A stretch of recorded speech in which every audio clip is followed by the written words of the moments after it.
As mentioned yesterday, there are three forms of mental defilement.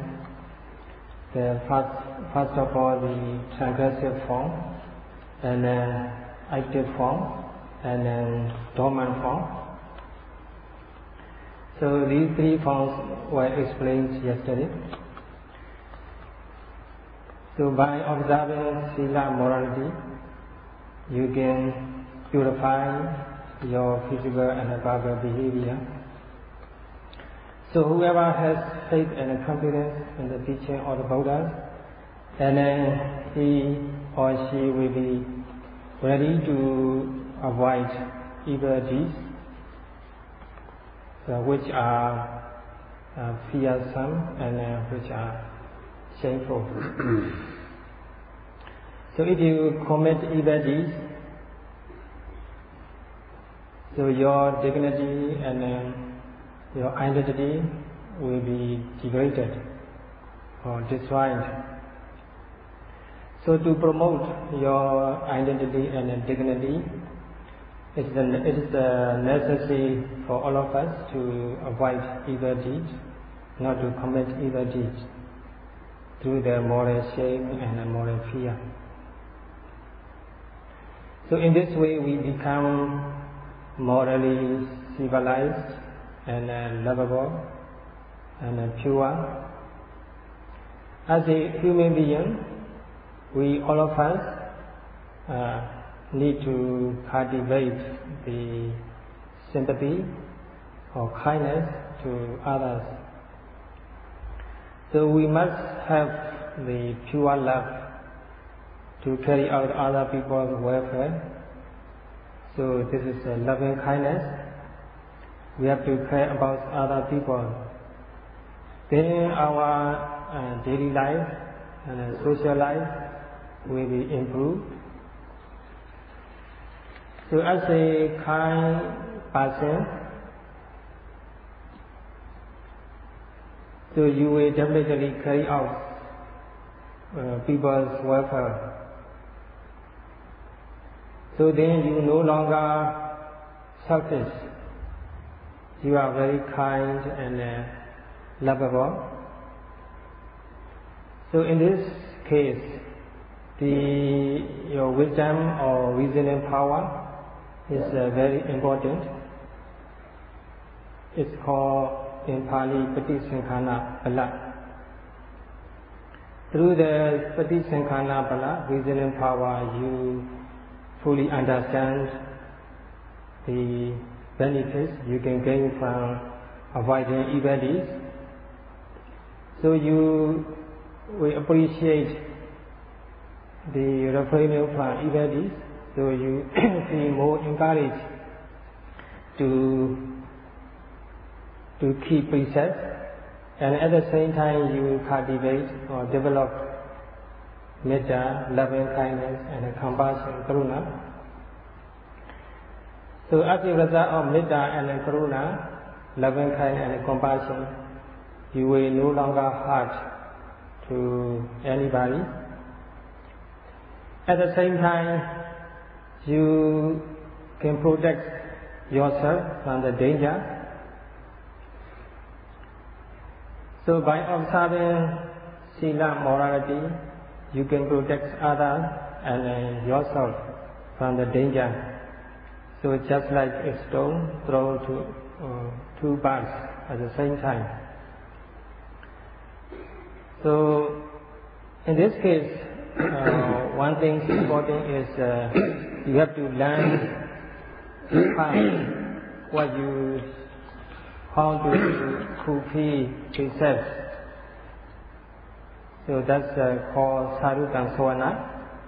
You have to learn properly and carefully how to live moral life.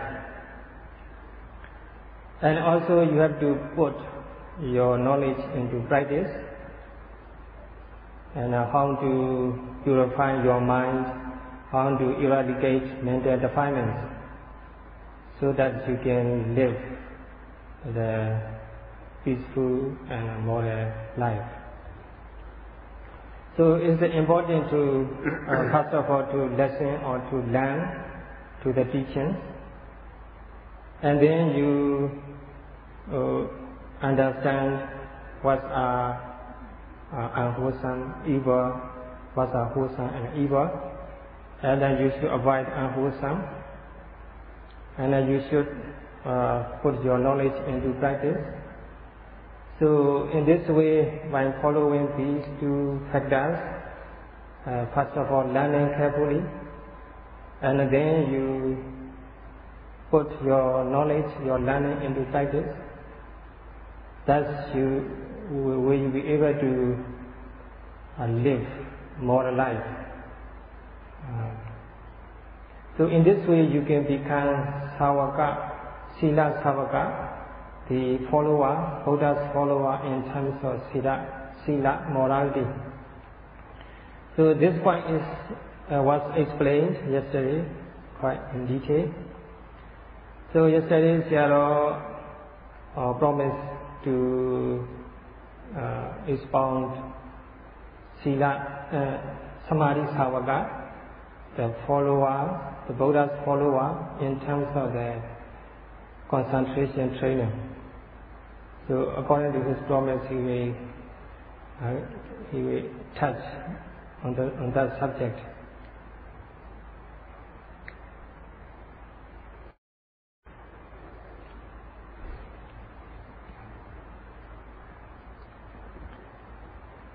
So second form of the mental defilement is the mental defilements active in the mind, mentally active form. So it's impossible to overcome such a mentally active defilements through the observation of the morality.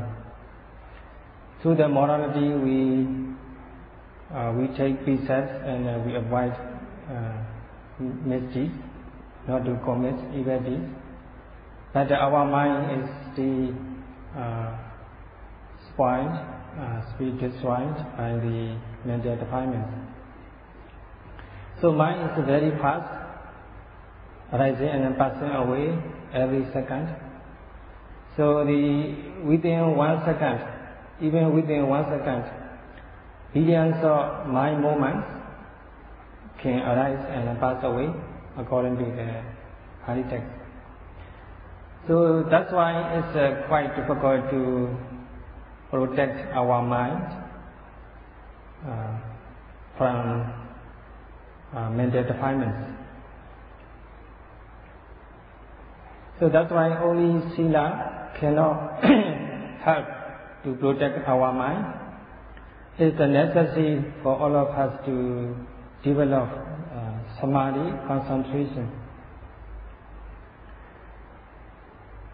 So for example, the avijja, covetousness.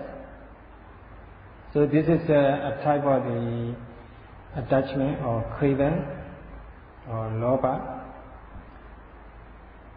So it can include the desire for living.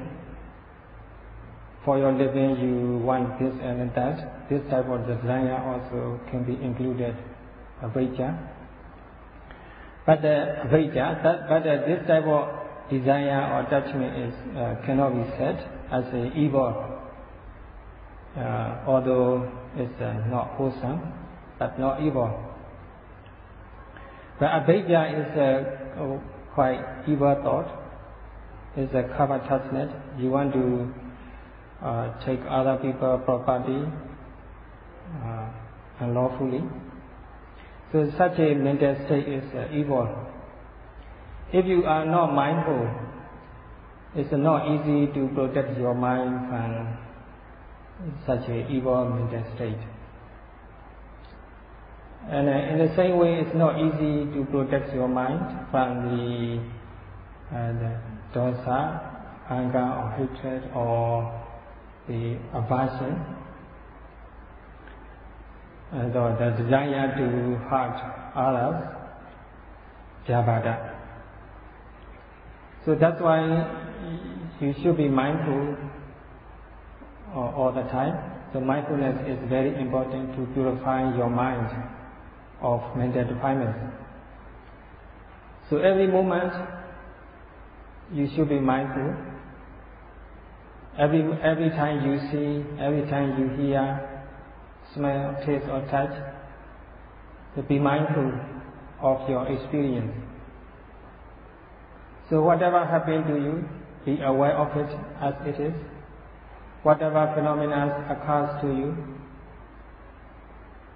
be aware of them as they really are. That's the point. If you follow this instruction, you can protect your mind from the avijja, covetousness, and the vyavara, aversion or the desire to hurt others. So if you purify your mind of these mental defilements, you will find yourself pure and peaceful. You can appreciate the purity of mind. Then you are definitely enthusiastic to fulfill this samadhi training. And also your faith and confidence get stronger. So when you do good things, you can enjoy the good benefits, good results. That things can produce better results. So in this way, your faith in the law of the karma is get stronger and stronger. So you can overcome the wrong view, nature deity. So that you can develop the wholesome mental state by overcoming unwholesome mental state, evil mental state, such as covetousness, ill will, and wrong view. So during Buddha time, a man called Uddiya, he came to the Buddha and requested for instruction how to practice meditation. And then the Buddha said, first of all, Uddiya, you have to purify your view. You must have right view.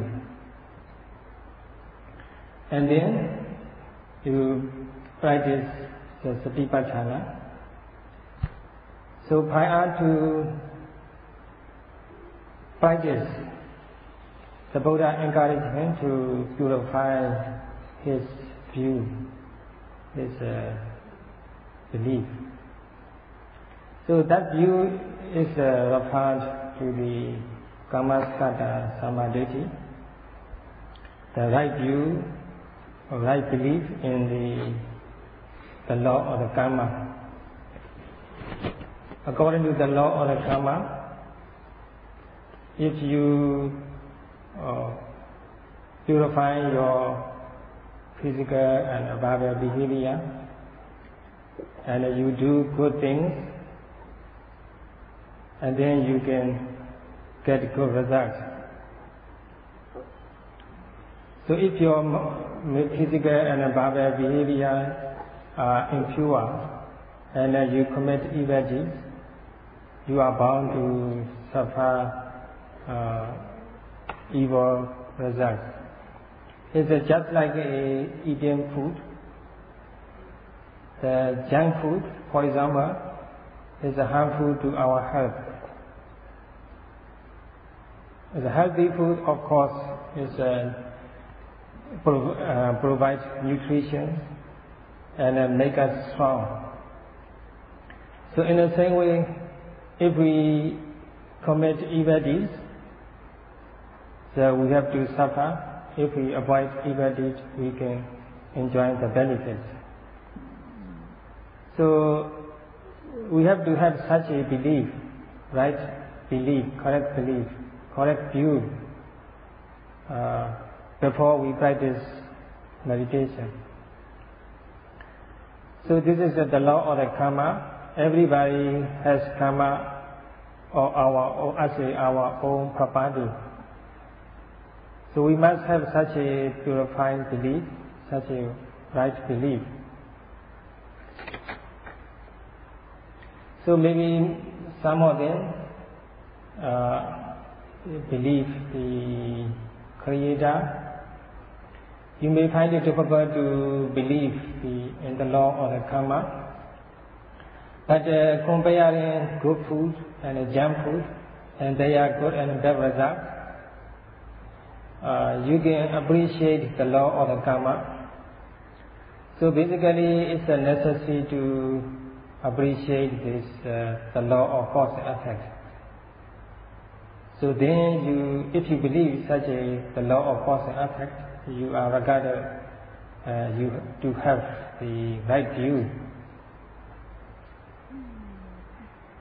As a lay people, you need to fulfill your own, purify your own moral conduct, and as a monk, you need to follow the Buddha's monastic rules and regulations. So in this way, you purify your physical and verbal behavior based on the belief or view, correct view, the belief in the law of karma or cause and effect. After that, you should develop 4 kinds of Satipatthana meditation, or 4 foundations of Satipatthana meditation.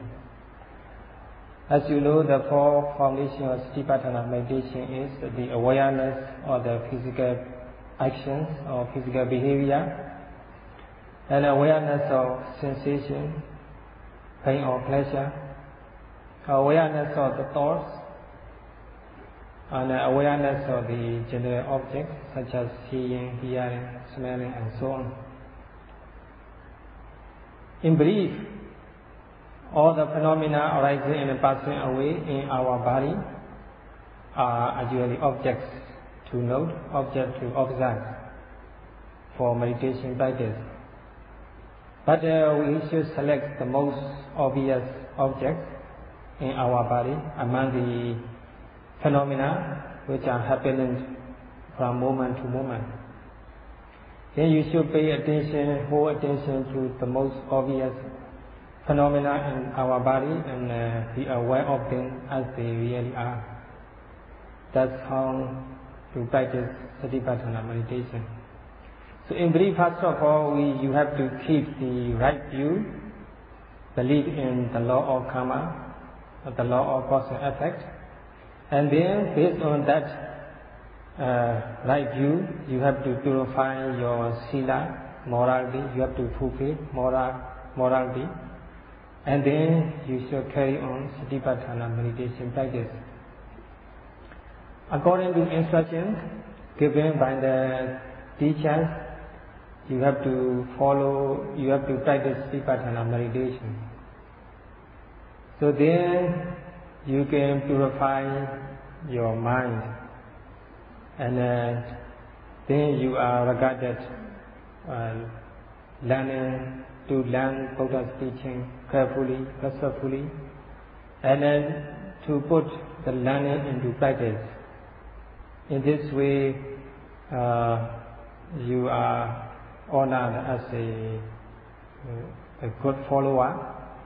That's why the commentary explains the good follower pay good attention to the Buddha's teaching carefully and respectfully, and put the learning into practice. That's the quality of good follower. So you have to check yourself whether you are a good follower or not for the Buddha.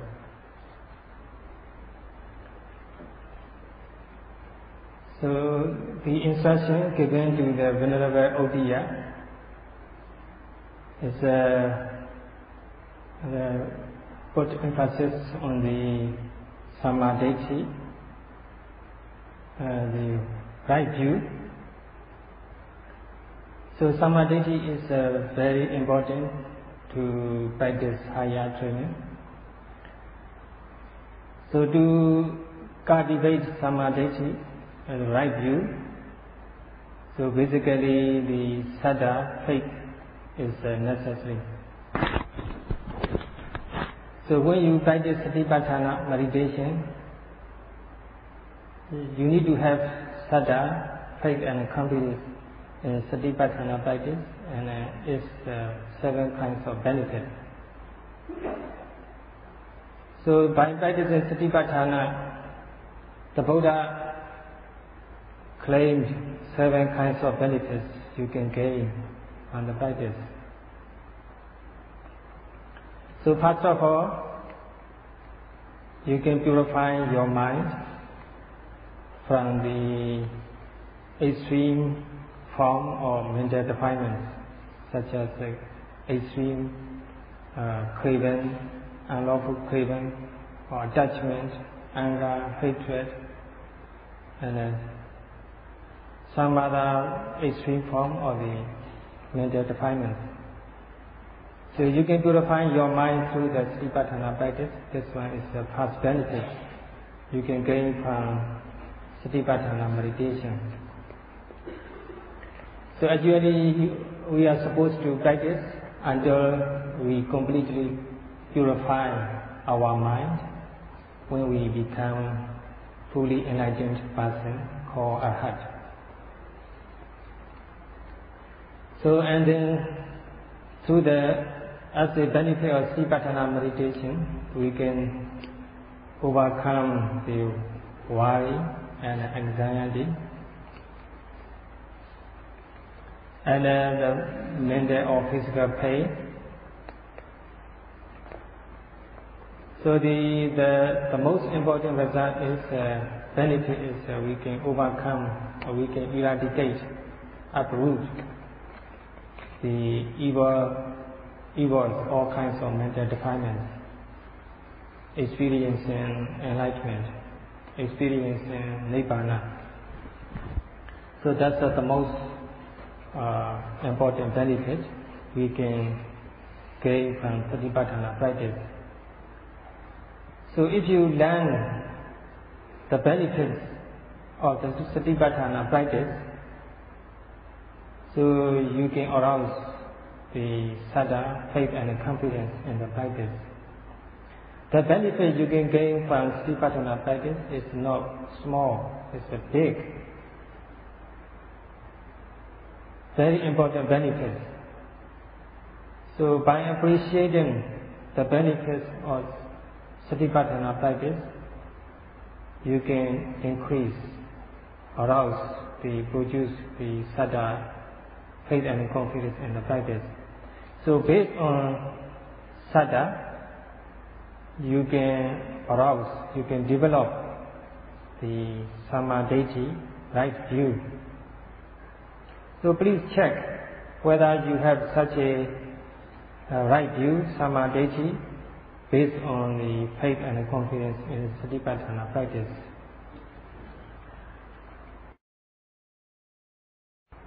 The world, there were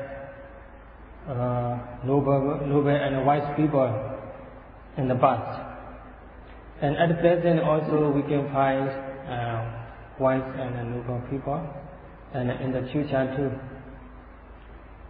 But among them, the Buddha is the most honorable, remarkable person who can grant the benefit, who can claim the benefit with all the meditation, with the full faith. So the Buddha claimed this satipatthana meditation is the certain way which can lead you to the ultimate peace. There can be in the world some teachers who are teaching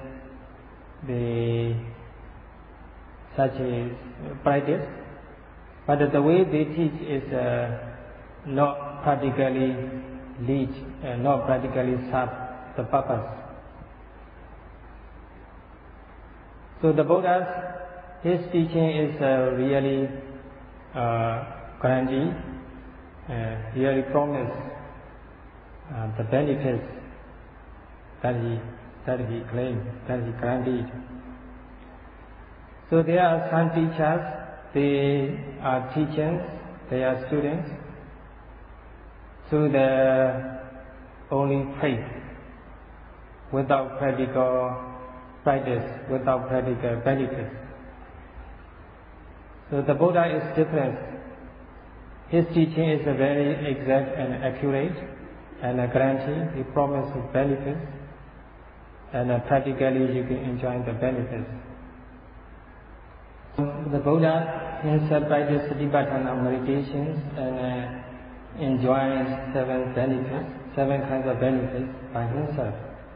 And also he gave instruction for all of us how to practice Satipatthana and how to enjoy benefits. So in order to do so, he has to fulfill parami, perfections from life after life, eons. So the Buddha always did as he talked. He always talked as he did. He always lived up to what he taught. He practiced by himself, and he can enjoy the benefits of the practice. And then he teaches us how to do according to his own experience. He is a very practical person.